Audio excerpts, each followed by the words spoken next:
әдемі болып өсіп қалыпты ғой. Енді шашыңды қима. Шашыңды жинап жүр. Қыздың көркі шаш деген. Бұрымыңды ұзын қылып өсір, я қызым, я? Иә, жаным менің. Шашың өсіп қалыпты. Арына қызым, отбасының құндылығының маңызы неде деп ойлайсың? Әже, мен ойлаймын, бір-бірінің дос болу, қолдау, көмектесу. Иә, жарайсың қызым, дұрыс айтасың.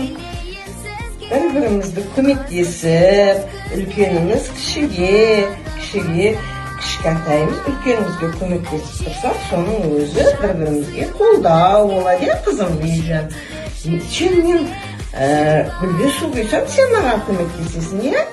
Ал мен саған моншақ тоқсам, мен әжесі Арына қызыма моншақ тоқуға көмектесем, я?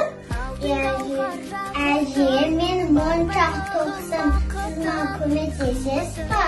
Иә, қызым, көмектесем. Екеуміз бірлесіп жасаймыз, иә? Иә, мен саған көмек беремін.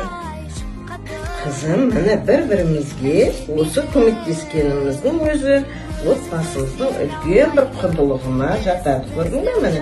Үлкен кішіге, кіші үлкенге көмектесіп жатырмыз. Одан да басқа қызым, отбасының құндылығы, отбасында бірлік болса, сыйластық болса, адамгершілік болса, құрмет,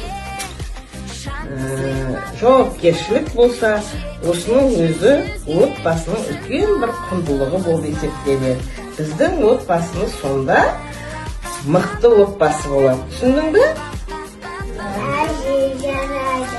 Мен отбасымды құрметтеймін, сыйлаймын отбасымды. Мен отбасымда қатты жақсы көремін. Жарайсың қызым, осыларды ұмытпай жүр, жарай ма? Міне қызым, біз қолға тағатын білезікті бітірдік, иә? Екеулеп бітірдік. Міне қызым қолынан ой дұп-дұрыс келді қызыма, міне. Екеуміз екеулеп істедік, бір-бірімізге көмектестік, иә? Міне бұл да отбасының құндылығы, бір-біріне көмектесу. Қызым, гүлге су құяйық енді. Гүл деген үйдің көркі. Иә, қызым, су құя ғой, міне. Суға, судың бетіне, жапырақтарына су себу керек, иә? Әже, мен бәрін түсіндім. Енді сіздің айтқаныңызды күнде тыңдап жүремін. Жарайсың қызым. Құндылық деген осылай екен, түсіндің ғой, иә қызым?